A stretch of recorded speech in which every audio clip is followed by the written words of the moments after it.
This is part 29 of ASP .NET Web API tutorial.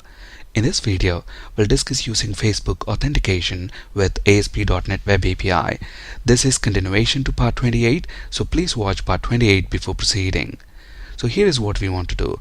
On our login.html page, in addition to login with Google button, we also want to include login with Facebook button. When the user clicks this button, the user will be automatically redirected to Facebook login page. Once he provides his Facebook credentials and once the login is successful, the user will then be redirected to our application with an access token, which is a proof that the user is successfully authenticated by Facebook, and then our web application will grant access to the user to the protected resources. To use Facebook account for authentication, we will have to first register our application with Facebook. To register our application with Facebook, navigate to developers.facebook.com. Once we are on this site, click the login button and log in with your Facebook credentials. Once you are successfully logged in, we'll have to create an application. So to create an application, click this button, create app, provide a name for your app.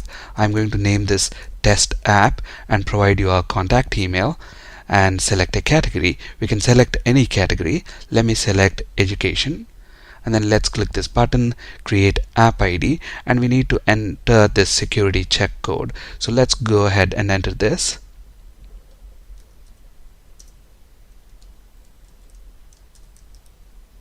And then click submit button. This is going to take a few seconds to create the application for us. The application is successfully created.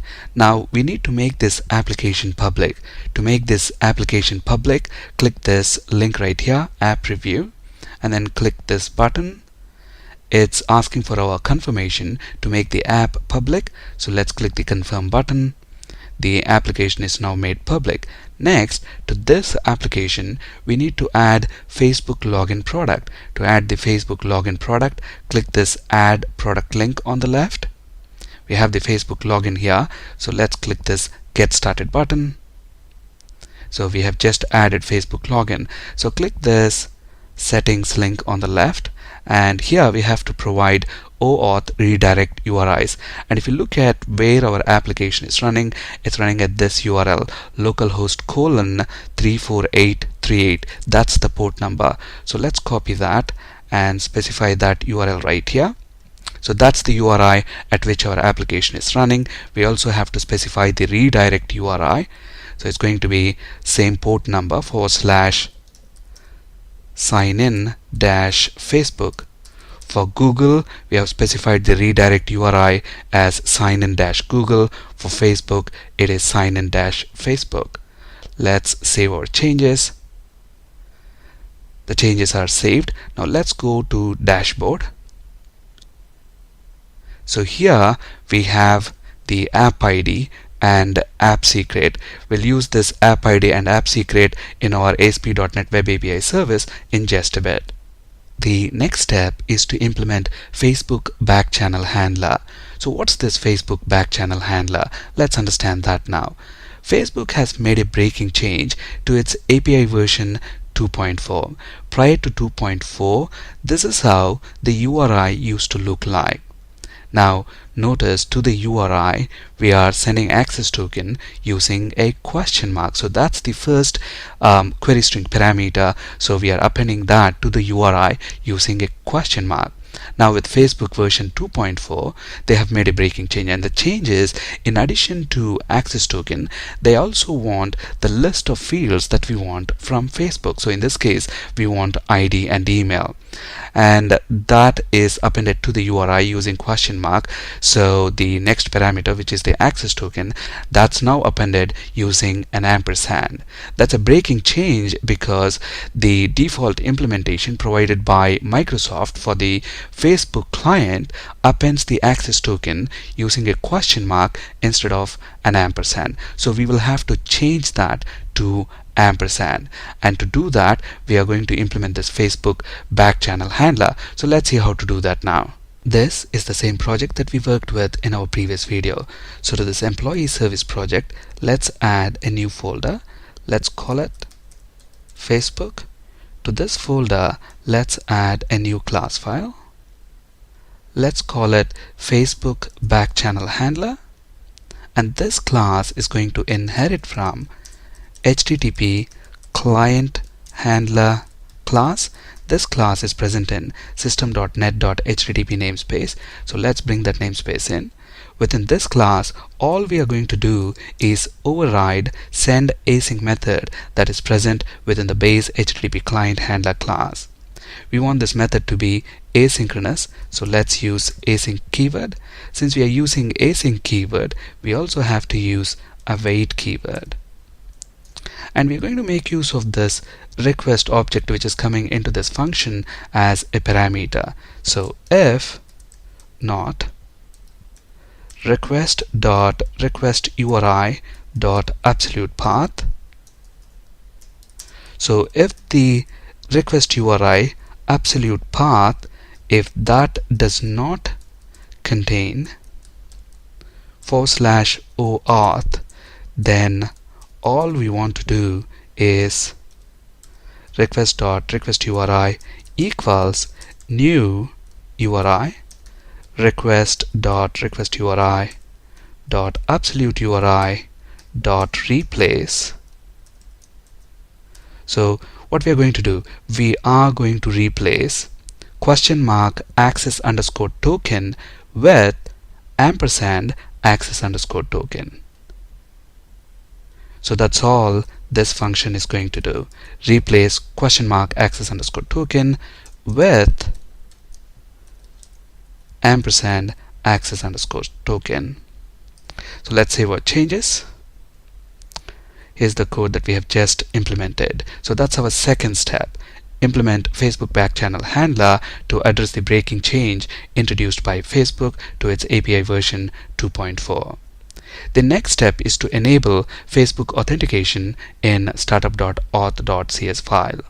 So let's go to startup.auth.cs file. Remember, in our previous video, we have enabled Google Authentication. Now let's enable Facebook Authentication. To do that, I'm going to create a variable. Let's call it Facebook Options equals new Facebook Authentication options. This class is present in microsoft.owin.security.facebook namespace. So let's bring that in, and we're going to specify a few options here. We're going to specify AppId, AppSecret. Remember, we got these two after we have registered our application with Facebook. So let's navigate back to developers.facebook.com. We've got the AppId here, so let's copy that and specify it right here. Similarly, let's copy AppSecret and specify it right here. In addition to AppId and AppSecret, I'm also going to specify Backchannel HTTP handler. We have just implemented Facebook Backchannel Handler, so let's include a new instance of this class as the value for our Backchannel HTTP handler, and this class is present in employee service.facebook namespace. So let's bring that namespace in. And the last thing that we need to specify is the user information endpoint. Remember, with Facebook API version 2.4, this is the endpoint to which we are going to issue the request. So let's specify that as the user information endpoint.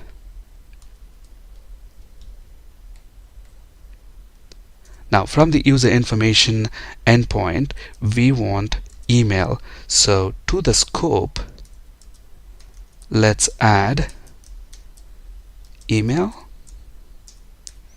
And to enable Google Authentication, on the app object we are calling use Google Authentication method. So to enable Facebook Authentication, we are going to call use Facebook Authentication method, and to this method we are going to pass the Facebook options that we have just created. So this is the code required to enable Facebook authentication. So let's save our changes. So that's our third step, enable Facebook authentication in startup.auth.cs file. The next step is to modify the HTML on our login.html page to include login with Facebook button. So let's go to login.html page. Here notice we already have login with Google button. So let's make a copy of this tr and then change the bits that are required. Let's change the ID of the button to btn Facebook login, and let's change the text to login with Facebook. Let's save our changes, reload our login page. Notice now we have login with Facebook button. Here is the HTML required for that. The next step is to wire up click event handler for our login with Facebook button. Let's scroll down to the script section. Notice here we already have the event handler for login with Google button. Let's make a copy of this and then change the bits that are required. The ID of the button is btn Facebook login. So let's copy its ID and specify that right here. And then we also want to change the provider from Google to Facebook, because when we click login with Facebook button, we want to redirect the user to Facebook login page. Let's save our changes. Here is the code required for that. The next step is to modify these two JavaScript functions, isUserRegistered and signupExternalUser functions that are present in GoogleAuthentication.js file. So let's go to GoogleAuthentication.js file. Notice this method, signupExternalUser. Look at this URI to which we are redirecting the user. Notice the provider, it's hard-coded to Google.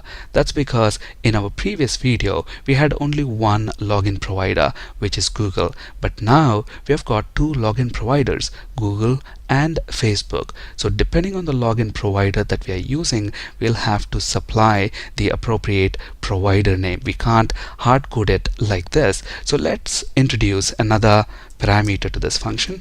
I'm going to call it provider. And then let's replace this hard-coded value from here.